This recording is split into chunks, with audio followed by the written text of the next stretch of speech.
माझ्या लग्नाला 3 वर्षाच्या वर झाले होते आणि या दिवसात मी फक्त 2 ते 3दा सासरी गेलो होतो, कारण मला कुठे जायला जास्त आवडत नव्हते. मी जॉब करतो आणि दर 1 या 2 वर्षांनी माझी बदली होत असते. आता माझी बदली एका शहरात होती. मी, माझी आणि माझी बायको आम्ही दोघेच राहत होतो. 3 वर्षानंतर माझी बायको प्रेग्नेंट असल्यामुळे तिने आपल्या आईला बोलावून घेतले होते. माझ्या बायकोला 2 बहिणी होत्या. माझ्या घरी माझी आई, बाबा आणि लहान भाऊ राहतात.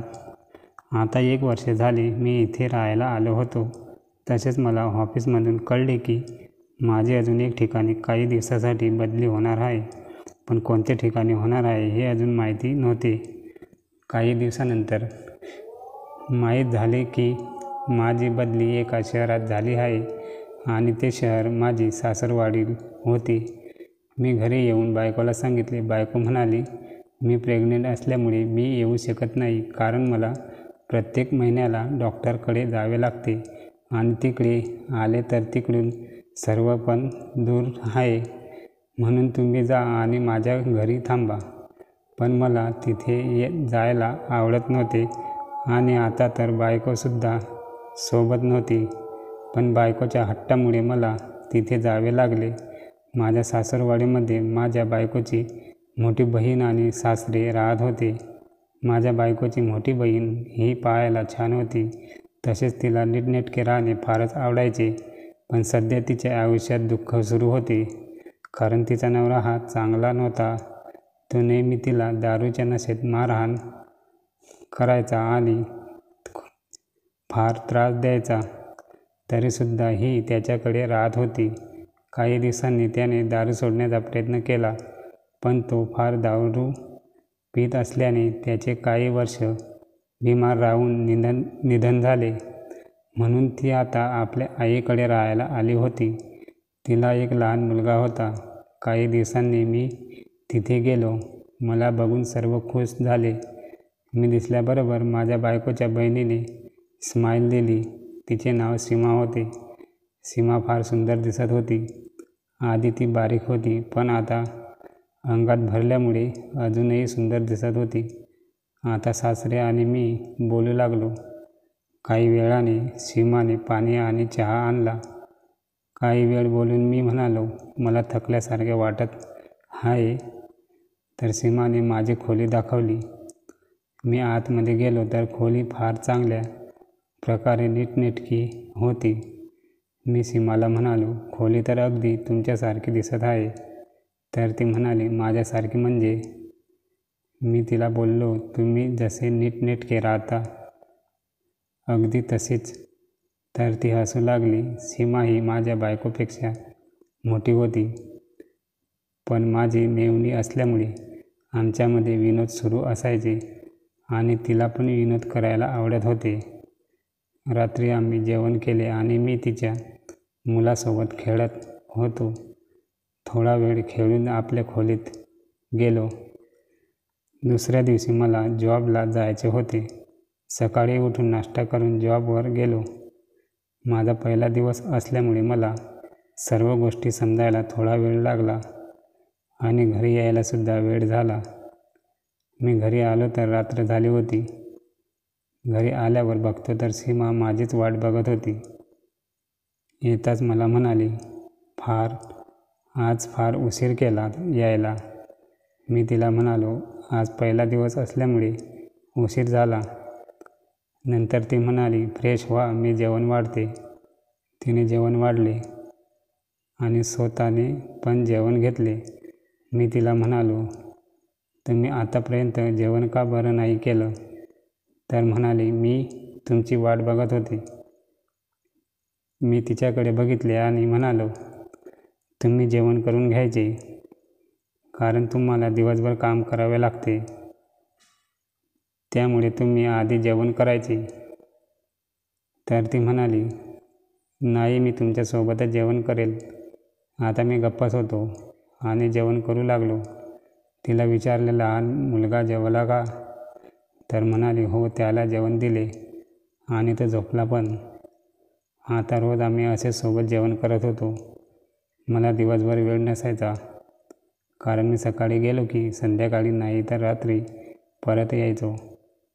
त्यामुळे आमचे बोलणे रात्रीच व्हायचे. असेच काही दिवस गेले. मला दुसऱ्या दिवशी सुट्टी होती. मी तिला म्हणालो, आपण उद्या बाहेर जाऊ, कारण मला काही वस्तू खरेदी करायच्या आहे. दुसऱ्या दिवशी आम्ही जाण्यासाठी निघालो. ती छान साडी नेसून आली होती आणि फारच छान दिसत होती. मी तिच्याकडे बघितले आणि बघतच राहिलो. तिचे पण लक्ष माझ्याकडे होते. नंतर आम्ही मार्केटमध्ये गेलो आणि तिला म्हणालो, तुम्हाला जे आवडते ते घ्या. तर ती म्हणाली, मला कशासाठी? मी म्हणालो, तुम्ही अगोदर तुम्हाला आवडते ते घ्या, मी नंतर तुम्हाला सांगतो. तिने एक साडी घेतली आणि मला विचारू लागली, ही छान दिसते का? मी तिला म्हणालो, तुम्ही छान दिसता तर तुमच्यावर कुठली पण साडी छान दिसेल. तर तिने एक नाजूक स्माईल दिली. मी तिला बोललो, एकाने होणार नाही, अजून घ्या, आणि लहान मुलांसाठी सुद्धा कपडे घ्या. त्यानंतर तिने कपडे घेतले. खरेदी केल्यावर आम्ही एका हॉटेलमध्ये जेवण केले आणि आम्ही घरी आलो.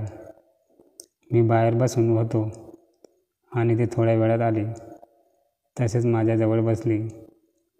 ती मनू म्हणाली, आज खूप दिवसानंतर मी काही खरेदी केली नाही, तर मी जास्त कुठे जात नव्हते.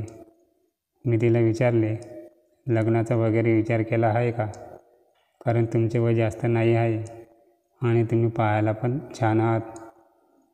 तर ती म्हणाली, मला लग्न करायला काही हरकत नाही, पण माझ्या मुलाला कोणी चांगले बघितले नाही तर त्यांच्या आयुष्यावर परिणाम होऊ शकतो, म्हणून मला फार विचार येते. मी तिला म्हणालो, तुमचे बरोबर आहे, पण प्रत्येकाला अनेक गोष्टीची गरज असते आणि त्या गोष्टी त्यावेळेस भेटणं पण गरजेचे आहे. तर ती काहीच बोलली नाही. मी तिला उदाहरण देऊन म्हणालो, आता गरमीचे दिवस आले आहेत, तर हा गार वारा किती महत्त्वाचा वाटतो आणि या वाऱ्यामुळे मनाला फार समाधान मिळते. पण हाच वारा थंडीमध्ये आपल्याला सहन होणार नाही. तसेच आयुष्याच्या काही गोष्टी असतात. प्रत्येक गोष्ट त्या वेळेत मिळणे फार महत्त्वाचे असते. ती फार लक्ष देऊन माझ्या गोष्टी ऐकत होती. काही वेळानंतर तिला कधी झोप लागली कळले नाही आणि ती माझ्या खांद्यावर मान ठेवून झोपली.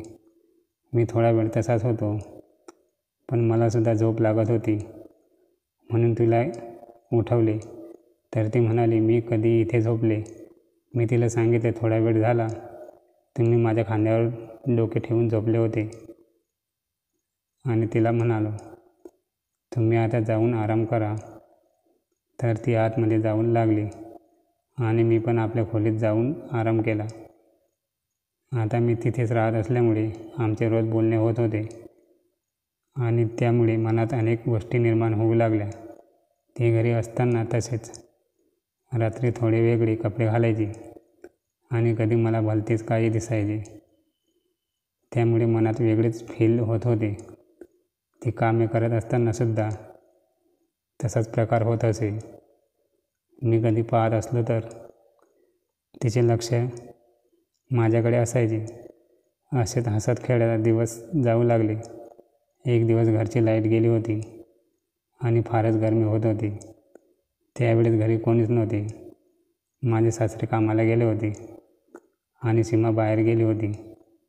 गरमीमुळे मला काय करावे काय नाही असे झाले, म्हणून मी फार अर्धवट कपड्यांमध्ये आराम करत होतो आणि मला झोप लागली. काही वेळाने मला आवाज आला. तो आवाज सीमाचा होता. ती आपल्या मुलासोबत बोलत होती आणि बोलता बोलता माझ्या खोलीत आली. ती आली आणि माझ्याकडे बघू लागली. सीमा अजून जवळ येऊन बसत होती आणि मी त्या अवस्थेत होतो. तिने माझ्याकडे थोडा वेळ बघितले आणि निघून गेली. मी त्यावेळी जागा होतो, पण डोळे बंद करून झोपेचं नाटक करत होतो. तिला अनेक दिवस नंतर कोणाची अशी स्थिती दिसली असेल, म्हणून तिच्या मनात काही गोष्टी कदाचित जाग्या झाल्या असेल. तिचे पण बोलणे आता माझ्यासोबत वाढले आणि ती आता आपल्या मनातल्या गोष्टी माझ्यासमोर मनमोकळेपणाने मांडू लागली.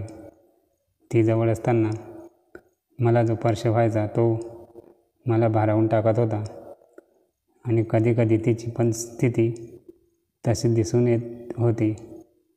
पण आता आम्ही सोबत राहत असल्यामुळे आणि आम्हाला रोखणार कोणीच नव्हते, त्यामुळे आमच्यामध्ये जवळीकपणा वाढू लागला आणि आमचे बोलणे तसेच वागणे वेगळे होऊ लागले.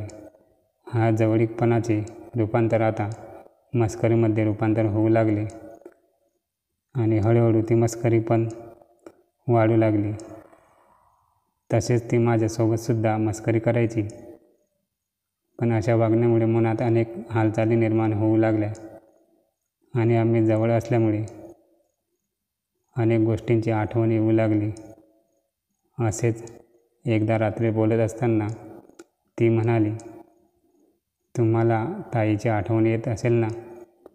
मी तिला म्हणालो, हो, मला रोजच येते, पण आता काही उपाय नाही आहे, म्हणून सर्व गोष्टी मनात ठेवून जगावे लागते, जसे तुम्ही जगत आहात. तर ती म्हणाली, मी कसे जगत आहे? मी तिला म्हणालो, मला कळून आले आहे की तुम्हाला पण अनेक गोष्टींची आवश्यकता आहे आणि त्या गोष्टी वेळेवर मिळणे पण महत्त्वाचे आहे. तरीसुद्धा तुम्ही सर्व मनात ठेवून जगत आहात ना? आता ती काहीच बोलली नाही, पण तिला माझ्या गोष्टी समजल्या होत्या. आता आमचे वागणे थोडे वेगळे झाले होते आणि एक दिवस मी जॉबवरून लवकर आलो. मी सकाळी मीटिंगला जायचे असल्यामुळे लवकर गेलो, पण मीटिंग काही कारणामुळे कॅन्सल झाली आणि मी घरी आलो तर मला तिची अवस्था दिसली. ते बघून माझी स्थिती बिघडू लागली, कारण ती घरी कोणी नसल्यामुळे नुकतीच आंघोळ करून आली होती आणि तिची ती अवस्था फारच वेगळी होती. मला तर वेगळेच फील होत होते आणि तिने माझ्याकडे बघितले तर तिला पण माझी अवस्था कळून आली. ती माझ्याकडे बघून म्हणाली, काय बघत आहात? कधी मला बघितले नाही का? मी तिच्या जवळ जाऊन म्हणालो, बघितले तर खूपदा आहे, पण या अवस्थेत कधीच नाही बघितले.